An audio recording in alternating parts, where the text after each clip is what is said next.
میرے دوستوں، بزرگوں، نوجوان ساتھیوں،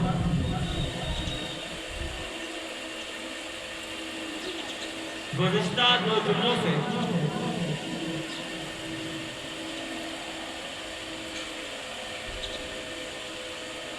گھر میں خیر و برکت کے عنوان پر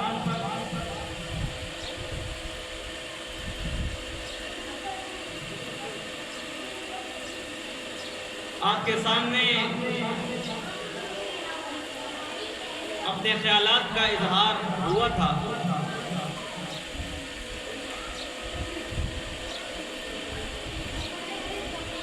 اس جمعے میں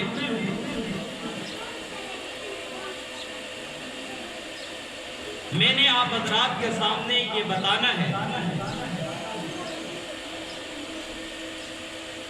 کہ آج ہم پریشان کیوں ہیں، ہم مشکلات میں کیوں ہیں، ہم آزمائشوں میں کیوں مبتلا ہیں، ہمارے اوپر تکلیفیں، مصیبتیں، آزمائشیں، بیماریاں کیوں آتی ہیں، ہمارے رزق میں برکت کیوں نہیں، ہمارے گھر میں خیر و برکتوں کا حضور کیوں نہیں۔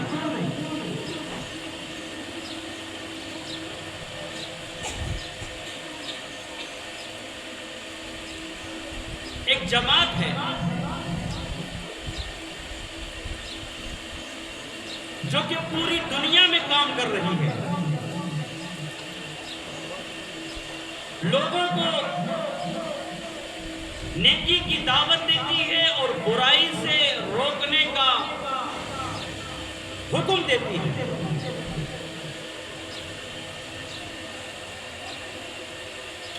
اس جماعت کا نام ہے تبلیغی جماعت۔ یہ قاری صاحب سے کہے کہ اس کا ایکو تھوڑا سا کم کروا لو، ایکو بہت تیز ہے، تھوڑا کم کروا لو۔ ثناء اللہ قاری صاحب کو بول دو۔ یہ تبلیغی جماعت کے ہاتھ کا کھانا کبھی کسی نے کھایا ہے؟ کتنا میٹھا ہوتا ہے؟ پوچھا بھی کرو نا کیوں ہوتا ہے؟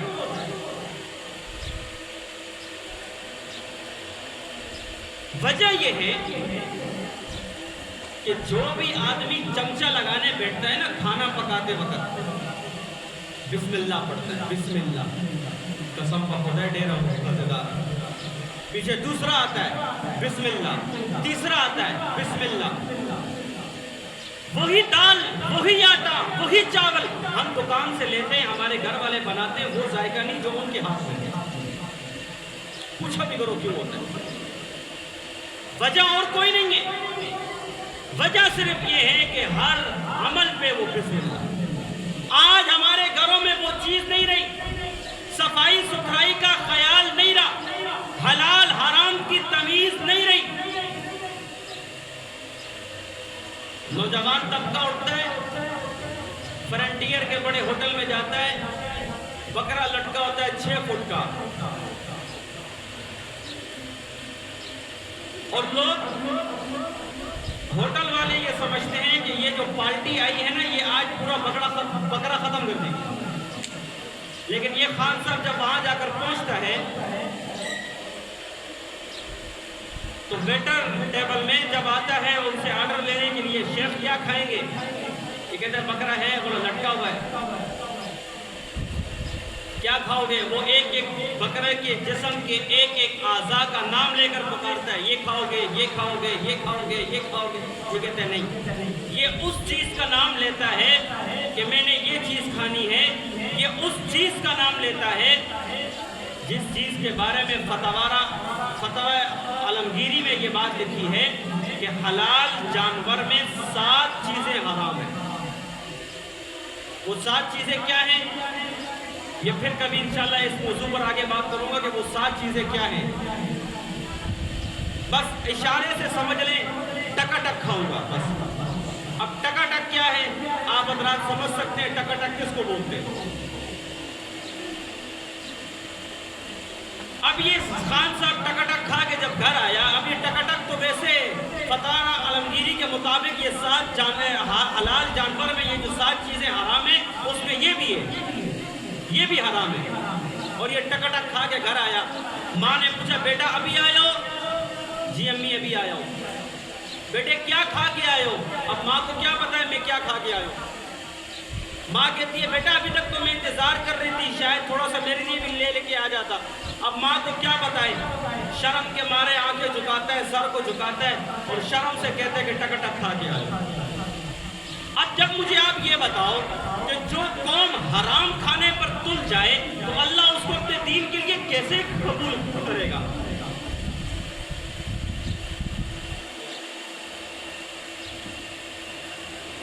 میں آج ایک بہت بڑے بزرگ کا واقعہ پڑھ رہا تھا، کہنے لگے میں نے اپنی زندگی میں ایک مرتبہ حرام نہیں، حرام سے بھی کم تر کا لقمہ کھا لیا، حرام سے بھی کم تر کا لقمہ کھا لیا تو اللہ رب العزت نے مجھے 40 دن کے لیے تہجد کی نماز سے دور کر دیا۔ 40 دن کے لیے تہجد کی نماز سے دور کر دیا۔ مجھے آپ یہ بتائیں، جو صبح بھی حرام کھاتا ہو، شام کو بھی حرام کھاتا ہو، سود کا پیسہ بھی کھاتا ہو، رشوت کا پیسہ بھی کھاتا ہو، بغیر مارکیٹ کے پیسے لے کر کھاتا ہو، اللہ اس کو اپنے دین کے لیے کیسے قبول کرے؟ اللہ اس کو اپنے قرآن کے لیے کیسے قبول کرے؟ اللہ اس کو اپنی نماز کے لیے، اپنے عبادات کے لیے کیسے قبول کرے؟ اگر آپ چاہتے ہو ہمارے گھر میں رزق کی برکت ہو، رزق میں برکت ہو، مال میں برکت ہو، جان میں برکت ہو، تو آپ صلی اللہ تعالی علیہ وسلم نے جو وظائف ہمیں بتائے ان پر عمل کرو۔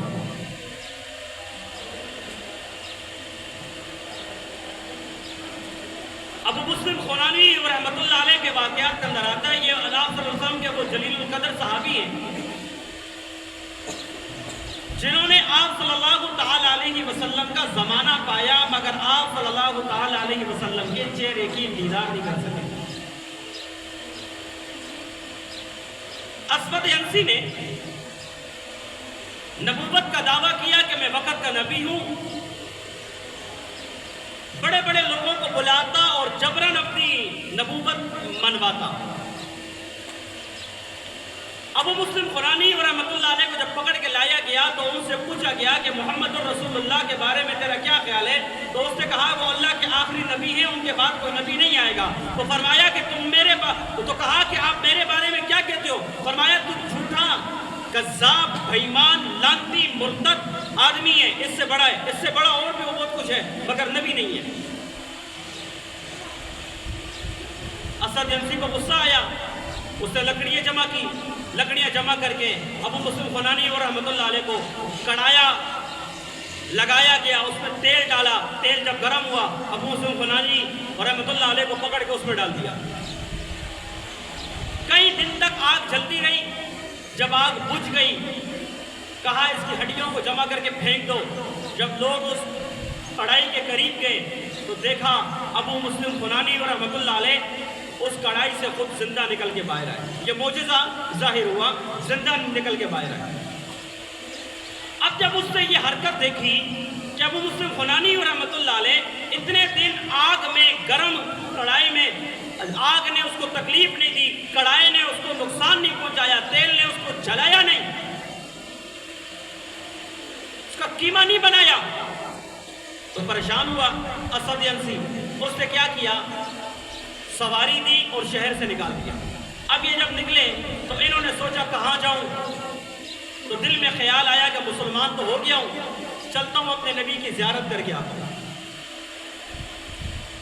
اپنے نبی کے دیدار کے لیے جاتا ہوں۔ مدینہ پہنچے، مسجد نبوی میں آئے، صحابہ کرام موجود تھے، پوچھا آپ صلی اللہ تعالی علیہ وسلم کہاں تشریف فرما ہیں؟ تو کہنے لگے، صحابہ کرام کی آنکھوں سے آنسو آ گئے، فرمایا آج تیسرا دن ہے کہ نبی علیہ السلام کا انتقال ہو گیا۔ بڑے پریشان ہوئے، غمزدہ ہوئے، مسجد نبوی کے کونے میں چلے گئے، اور 2 رکعت نماز نفل کی نیت باندھ کر کھڑے ہو گئے. پیچھے حضرت عمر فاروق گزرے. کون گزرے؟ کون گزرے؟ عمر کا نام زور سے لیا کرو، جو زور سے لیتا ہے دل شیطان دل سے نکل جاتا ہے، جو بلند آواز سے لیتا ہے گلی سے بھی نکل جاتا ہے. کون گزرے؟ سیدنا عمر فاروق رضی اللہ تعالیٰ عنہ گزرے. گزرنے کے بعد پیچھے کھڑے ہو گئے. کھڑے ہونے کے بعد دیکھا کہ یار یہ بندہ مکی بھی نہیں ہے، مدنی بھی نہیں ہے، باہر کا مسافر ہے. رک گئے. انہوں نے نماز مکمل کی. مکمل کرنے کے بعد ان سے ملے. بولا آپ کہاں سے آئے؟ فرمایا میں یہ یمن سے آیا ہوں. اچھا آپ یمن سے آئے ہیں؟ تم ہمارے ایک ساتھی کو اسود انسی نے کڑھائی میں ڈالا تھا اور اس کا کیما بنانے کی کوشش کی تھی، مگر اللہ تعالیٰ نے معجزہ ظاہر کر دیا. اس کو آپ جانتے ہیں؟ تو ان کی آنکھوں میں آنسو آ گئے کہ لگے وہ میں ہی ہوں. جب یہ انہوں نے کہا نا کہ میں ہوں، تو حضرت عمر فاروق رضی اللہ تعالیٰ عنہ نے سینے سے لگایا اور سینے سے لگا کر کہا ابو مسلم کنانی تیرا نام ہے؟ فرمایا جی میرا نام ہے. تو کہنے لگے میں اللہ سے دعا کیا کرتا تھا یا اللہ عمر کو اس وقت تک موت نہ دینا جب تک اس آدمی کی زیارت نہ کر دے. ان کا بڑا مشہور واقعہ ہے. ان کے گھر میں غلام تھی، لوڈیا تھی. وہ ان سے بیزار تھی، ان سے تنگ تھی، جان چھڑانا چاہتی تھی. اب کرتی کیا ہے؟ روزانہ ان کو کھانے میں زہر ڈال کے دیتی ہے. صبح ناشتے میں، دن کے کھانے میں، رات کے کھانے میں ایسا زہر ڈال کے دیتی ہے. وہ کہتی ہے کہ اگر میں وہ زہر زمین پہ ڈالوں، چونٹیاں کھائیں مر جائیں، کیڑے کھائیں مر جائیں، سمندر میں پھینکوں مچھلیاں کھائیں مر جائیں. لیکن ان کو میں صبح دیتی ہوں شام تک کچھ نہیں ہوتا، شام کو دیتی ہوں صبح تک کچھ نہیں ہوتا. 1 سال گزر گیا. 1 سال کے بعد حضرت کے پاؤں میں گر گئی آ کے. کہنے لگے مجھے معاف کریں، میں آپ سے جان چھڑانا چاہتی تھی. جان چھڑانے کے چکر میں میں آپ کو صبح میں زہر دیتی ہوں، ظہر میں زہر دیتی ہوں، رات کو زہر دیتی ہوں. ایسا زہر دیتی ہوں زمین میں ڈالوں چونٹیاں کھا کر مر جائیں، سمندر میں ڈالوں مچھلیاں کھائیں مر جائیں. مگر آپ کو صبح دیتی ہوں شام تک کچھ نہیں ہوتا، شام کو دیتی ہوں صبح تک کچھ نہیں ہوتا. ابو مسلم خنانی اور رحمت اللہ علیہ فرمانے لگے جب میں کھاتا بھی ہوں، میں پیتا بھی ہوں، میں پڑھ لیا کرتا ہوں بسم اللہ الرحمن الرحیم. بس. فرمائے میری بہن تو نے یہ تکلیف کیوں کی؟ اتنی پریشانی میں اپنی زندگی 1 سال کیوں گزارا؟ تو کہنے لگی تو بوڑھا ہے، میں تجھ سے تنگ ہوں. فرمایا اچھا تو مجھ سے تنگ آ کر اتنی مشقت اور اتنی تکلیف برداشت کی، جا میں تجھے اللہ کی رضا کے لیے معاف بھی کرتا ہوں اور آزاد بھی کرتا ہوں. ہوتا میرے طرح جیسا کوئی بندہ، مجھے زہر ڈال کے دیتی ہو، صبح میں بھی، دوپہر میں بھی، شام میں بھی، تیری ایسی کی تیسی نہ کر لے، تیری طبیعت کو یہی زہر تیرے کو نہ کھلا دے. مگر وہ نبی کے صحابی تھے، انہوں نے تعلیمات نبی سے لی تھی، انہوں نے دین نبی سے سیکھا تھا. وہ ایسا کیسا کر سکتے تھے؟ خیر میں بات کر رہا تھا بسم اللہ کی. بسم اللہ میں بہت طاقت ہے. میں عرض کر رہا تھا آج ہمارے گھروں میں جو پریشانیاں، مشکلات، تکلیفیں ہیں، بیماریاں ہیں، آزمائشیں ہیں، وہ اس وجہ سے ہیں کہ ہم نے رسول اکرم صلی اللہ تعالی علیہ وسلم کے بتائے ہوئے وظائف کو چھوڑ دیا. ہم مشکلات میں مبتلا ہو گئے. پیران پیر شیخ عبد القادر جیلانی محبوب سبحانی اور رحمت اللہ علیہ مسجد میں تشریف لائے. 11ویں والے پیر ہیں، بڑے پیر ہیں. مسجد میں تشریف لائے، دیکھا طلباء کرام نمک سے کھانا کھا رہے ہیں. کہنے لگے بچوں آج تمہیں محلے سے کھانا نہیں ملا؟ کہنے لگے نہیں بابا جی. کہنے لگے آج تمہیں محلے سے دودھ بھی نہیں ملا، تم کچی لسی بنا کے کھا لیتے؟ فرمایا نہیں ملا. فرمایا پتیلا لا کے دو مجھے، پانی کا پتیلا لا کر دو. پانی کا پتیلا لا کے سامنے رکھا. حضرت نے تھوڑی دیر بعد ایک شوک ماری، شوک، اور کہا اچھا. پتیلا جب لا کے رکھا تو حضرت نے اپنا رومال اس پہ ڈال دیا. رومال اس پہ ڈالنے کے بعد تھوڑی دیر بعد ایک شوک مار کر کہا جاؤ اس کو کچی لسی بنا کر اپنے لیے کھانے کا انتظام کرو. طلباء نے جب رومال ہٹایا وہ پانی نہیں تھا, اس پانی سے دودھ بن چکا. طلباء نے کھانا کھایا. کھانا کھانے کے بعد حضرت کے پاس دوبارہ آئے, کہنے لگے حضرت ہمیں اکثر محلے سے کھانا نہیں ملتا. یہ اس زمانے کا واقعہ ہے جب مدارس میں کھانے پینے کا انتظام نہیں تھا. طلباء وظائف مانگتے تھے, وظیفے مانگ کر اپنا گزارا کرتے تھے. یہ اس زمانے کی بات ہے. کہنے لگے حضرت ہمیں یہ وظیفہ بتائیں, کیونکہ ہمیں اکثر محلے سے کھانا نہیں ملتا, ہمیں اکثر محلے سے سالن نہیں ملتا, تو ہم یہ وظیفہ کریں گے, کچی لسی بنا کر پی لیا کریں گے, ہمارا گزارا ہوتا رہے گا. حضرت نے فرمایا میں نے کچھ بھی نہیں پڑھا, بلکہ صرف اتنا پڑھا, قل هو اللہ احد اللہ الصمد لم یلد ولم یولد ولم یکن له کفوا احد. 3 مرتبہ پڑھ کے میں نے اس پر پھونکی ہے, اللہ تعالیٰ نے اس کی برکت سے پانی سے دودھ بنا دیا. طلباء نے اگلے دن وظیفہ نہیں مانگا, کھانے کا کوئی انتظام نہیں کیا, بولا پتیلا لا کر رکھو. 3 مرتبہ سورۃ الاخلاص پڑھی, رومال ڈال کر رومال ہٹایا, پانی پڑا ہے. 300 مرتبہ پڑھی, رومال ہٹایا, پانی پڑا ہے.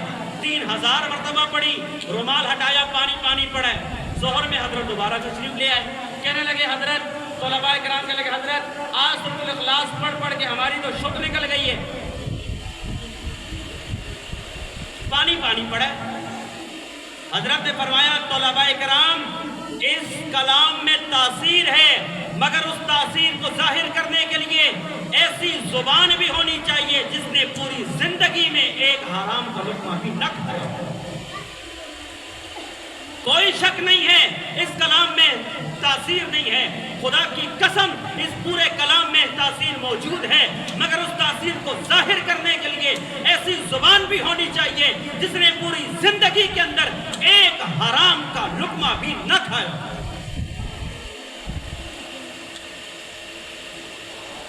یہ تو میں ابھی سورۃ الاخلاص کے اوپر ہوں, میں تو ابھی صرف بسم اللہ کے اوپر ہوں. تو میرے بھائی اور دوستوں بزرگوں, اگر ہم چاہتے ہیں ہمارے کاروبار میں برکت ہو, ہم چاہتے ہیں ہمارے مال میں برکت ہو, ہم چاہتے ہیں ہماری جان میں برکت ہو, ہم چاہتے ہیں ہماری اولاد میں برکت ہو, تو پھر رسول اکرم صلی اللہ تعالی علیہ وسلم نے جو وظائف ہمیں بتائے ان کو کر لینا ہماری کامیابی کا ذریعہ. وہ اعمال کو کر لینا, ان نیکیوں کو کر لینا, یہ میری اور آپ کی کامیابی کا نتیجہ ہے. یہ ہمارے لیے ضروری بھی ہے, ہماری یہ مجبوری بھی ہے. تو ہم نے کیا کرنا ہے, رسول اکرم صلی اللہ تعالی علیہ وسلم نے جو وظائف ہمیں دیے کہ گھر میں داخل ہوں تو یہ کرو, گھر سے نکلے تو یہ کرو. آخری بات عرض کر دوں, وقت پورا ہونے کو ہے. ایک صحابی آئے, آخری بات عرض کر رہا ہوں, ایک وظیفہ دے رہا ہوں, اس پر عمل کر لو, پھر اس کا رزلٹ مجھے آ کر بتا دینا. میں سب کو دے رہا ہوں, بچوں کو بھی دے رہا ہوں, نمازی حضرات آپ کو بھی دے رہا ہوں, اساتذہ کرام آپ کو بھی دے رہا ہوں. اور یہ میرا وظیفہ نہیں ہے, امام الانبیاء محبوب کبریا حضرت محمد مصطفیٰ صلی اللہ تعالی علیہ وسلم کا وظیفہ ہے, اور ہو نہیں سکتا وظیفہ نبی علیہ السلام دے وہ اثر نہ کرے. ایک صحابی آئے, کہنے لگے یا رسول اللہ بال بچے دار ہوں, رزق حلال کماتا ہوں, مگر گھر میں پورا نہیں ہوتا.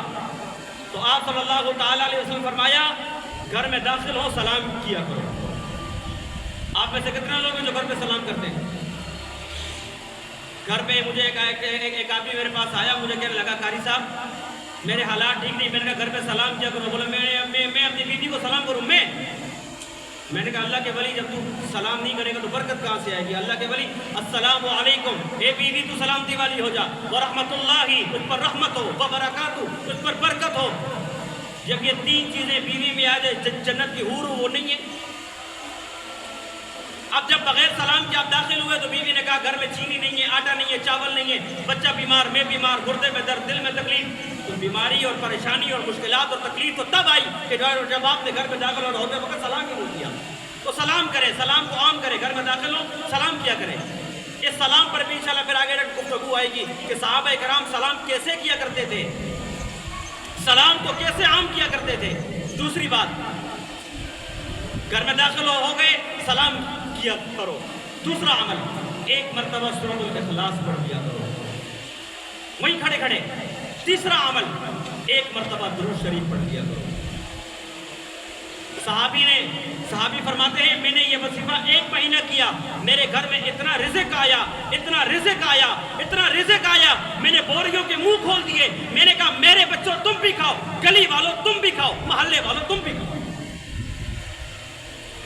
ہم کریں تو صحیح، ہم اس کو اپنا وظیفہ تو بنا لیں۔ ہو نہیں سکتا جو نبی علیہ السلام کے ارشاد پہ عمل کرے اور اس کے اوپر یہ چیزیں اثر نہ کرے، یہ نہیں ہو سکتا۔ تو اس لیے اگر ہم چاہتے ہیں ہمارے کاروبار میں، ہمارے مال میں، ہماری جان میں، ہماری اولاد میں برکت ہو، تو پھر رسول اکرم صلی اللہ تعالیٰ علیہ وسلم نے جو وظائف ہمیں بتائے ان پر عمل کرنا میری اور آپ کی کامیابی کا ذریعہ ہے، ہماری کامیابی کا نتیجہ ہوگا۔ اللہ تعالیٰ ہمیں انہی اعمال کے اوپر عمل کرنے کی توفیق عطا فرمائے جو نبی علیہ السلام نے ہمیں بتائے، انہی کے مطابق زندگی گزارنے کی توفیق عطا فرمائے۔ اس موضوع کے اوپر انشاءاللہ آئندہ جمعہ تفصیل کے ساتھ گفتگو ہوگی، اور بھی انشاءاللہ وظائف اور واقعات حضرات صحابہ اکرام کے اور اللہ کے نیک لوگوں کے آپ کے سامنے آئیں گے۔ آپ حضرات سے گزارش ہے وقت پر تشریف لائیں تاکہ یہ باتیں آپ کے علم میں آ جائیں۔ بچوں کے تو علم میں آتی رہتی ہے، ان کے یہاں تعلیم وغیرہ ہوتی رہتی ہے، اصل بات آپ حضرات کو سمجھانا ہے، علم اللہ کو بتانا ہے، آپ حضرات کو ہوشیار کرنا ہے کہ ہماری کامیابی کا راز کیا ہے، ہماری خوش نصیبی کا راز کیا ہے، ہم کامیاب کیسے ہو جائیں گے۔ ہم اس دنیا میں مختصر وقت کے لیے آئے ہیں، پھر اس مختصر وقت کو ہم نے قیمتی کیسے بنانا ہے، پھر اس اعمال کے اوپر ہم نے عمل کیسا کرنا ہے، وہ اعمال ہے کیا، تو ان کو بتانے کے لیے یہ 20 منٹ ہمارے پاس ہوتے ہیں۔ تو 12:30 سے پہلے 12:20 پہ تمام نمازی حضرات پہنچ جایا کریں تاکہ بیان بھی سن لیں اور جمعے کا پورا ثواب آپ حضرات کو مل سکے۔ اللہ تعالی ہم سب کو سمجھ عمل کی توفیق عطا فرمائے۔ وآخر دعوانا الحمدللہ رب العالمین۔